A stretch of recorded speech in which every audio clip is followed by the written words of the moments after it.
El gobierno provincial acompañó al principio con algunas medidas de Milei y después se fue diferenciando, obviamente, porque el gobierno también nacional fue desvirtuando algunos principios. Pero fundamentalmente la pregunta que es recurrente es que la presión tributaria en la provincia también es fuerte.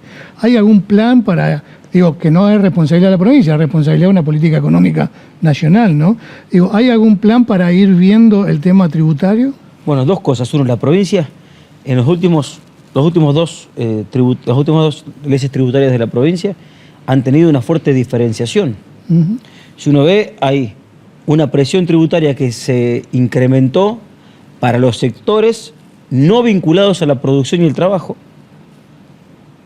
La crítica o el reclamo, por ejemplo, de Marcos Galperín, que no genera un puesto de trabajo en Santa Fe.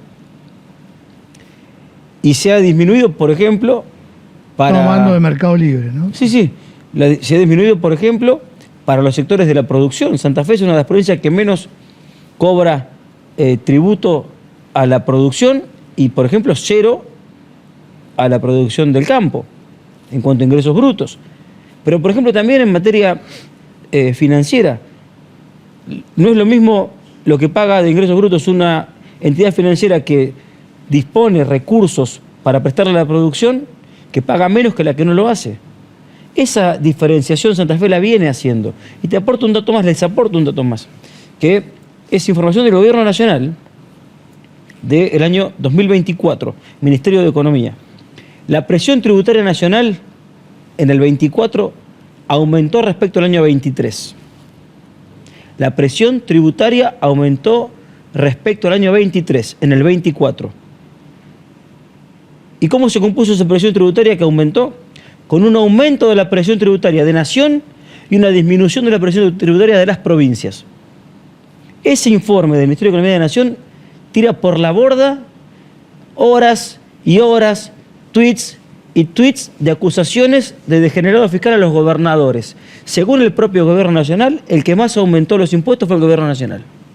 Juan Cruz, con un solo dato, por ejemplo, el impuesto a los combustibles.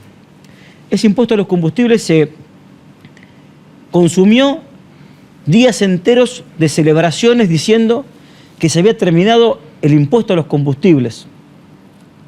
Y lo que se terminó fue el reparto de ese impuesto a las provincias, tal como dice la ley, para que puedan, por ejemplo, hacer frente a los subsidios al transporte o, por ejemplo, al mantenimiento del sistema carretero.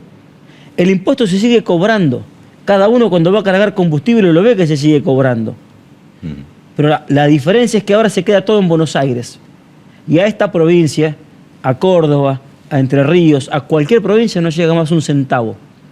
En realidad no hubo nunca disminución de la presión tributaria. Lo que hubo fue una disminución casi a cero de las partidas que se repartieron a las provincias. Y las provincias, que son las acusadas de degenerados fiscales, tienen que hacerse cargo de muchos de los recursos que la Nación antes enviaba a las provincias. Es un solo dato que lo estuvimos charlando hoy. Salud sexual. Políticas de prevención de enfermedades de transmisión sexual. En el 2023 llegaron a Santa Fe de parte de Nación, un dato que es mínimo pero que lo simboliza. 1.800.000 preservativos.